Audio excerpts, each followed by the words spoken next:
I just mean that it's no longer 1937, and we absolutely wrote a Snow White that She's is not going to be saved by the prince. She's not going to be saved by the prince, and she's not going to be dreaming about true love. She's dreaming about becoming the leader she knows she can be. Well, the time has finally come.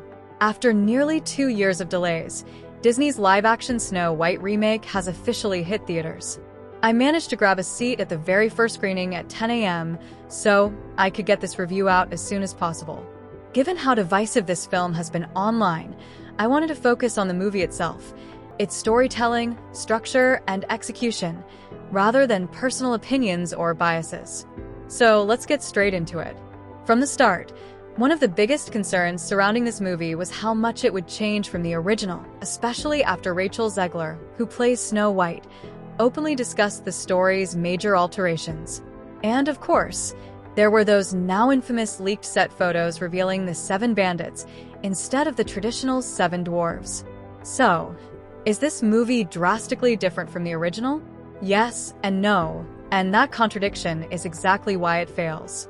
The film initially sticks close to the classic Snow White story, with a few added details to flesh out the world. At first, I was surprised. This wasn't the wildly reimagined version the cast had talked about. It seemed relatively faithful until it wasn't. Things take a turn once Snow White flees into the forest. She meets the dwarves so far, so familiar. But soon after, she leaves them and encounters the 7 bandits instead. This is where the movie's troubled production becomes painfully obvious. The bandits feel completely out of place, almost as if the film initially revolved around them, but after backlash, the dwarves were awkwardly reinserted through reshoots. Only 2 bandits, Jonathan, who replaces the prince and is now a bandit leader, and another with a crossbow, actually have lines. The rest barely speak, making their inclusion feel unnecessary and forced. In one moment, the crossbow-wielding bandit name-drops another character, leaving the audience confused. Who is he even talking about? It's clear that entire scenes establishing the bandits were cut, likely because the studio backpedaled to please fans. The result? A disjointed story with serious pacing issues.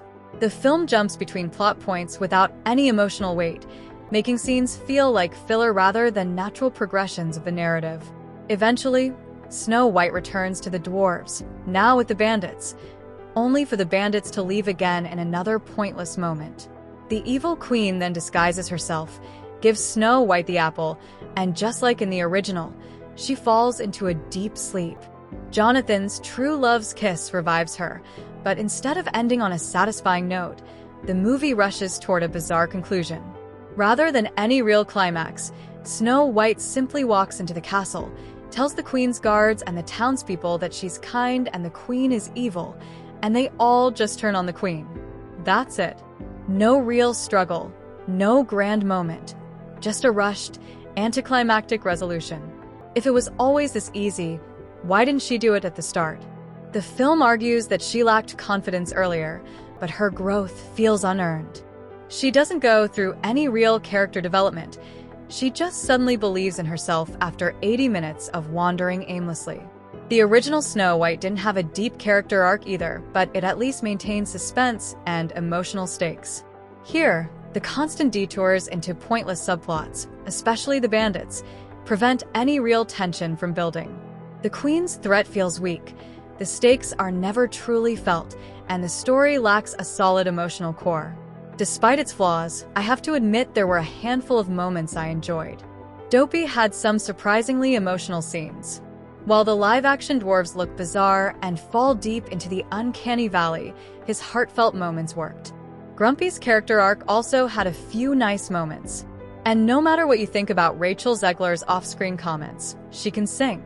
Her musical theater background shines, and her performance as Snow White, while not groundbreaking, was solid. Now for the major issues. The dwarves look awful. Even when their scenes are well acted, their CGI-heavy appearance is just too distracting. The cinematography feels too polished. While the film is visually vibrant, it almost looks too clean. The hyper-crisp, overly bright aesthetic makes it feel less like a real, lived-in world, and more like a group of actors cosplaying in a park. Some grainier textures, adjusted lighting, or different color grading could have made a huge difference. The bandit subplot is a mess. It serves no purpose, messes up the pacing, and clearly exists due to last-minute studio meddling. The climax is laughably weak. Snow White defeats the queen with a speech. That's it. No real stakes, no struggle, just a quick and unsatisfying resolution. This isn't a Madam Web-level disaster, but it's also not a movie anyone will remember or rewatch. Even kids, the film's supposed target audience, will likely forget about it and stick to Frozen or Moana instead. At the end of the day, Snow White is yet another example of a corporate-driven, uninspired remake that exists purely for IP leverage rather than creative storytelling. It's not the worst movie I've seen this year, but considering we're only a few months in, there's still plenty of time for something else to claim that title. That's my review.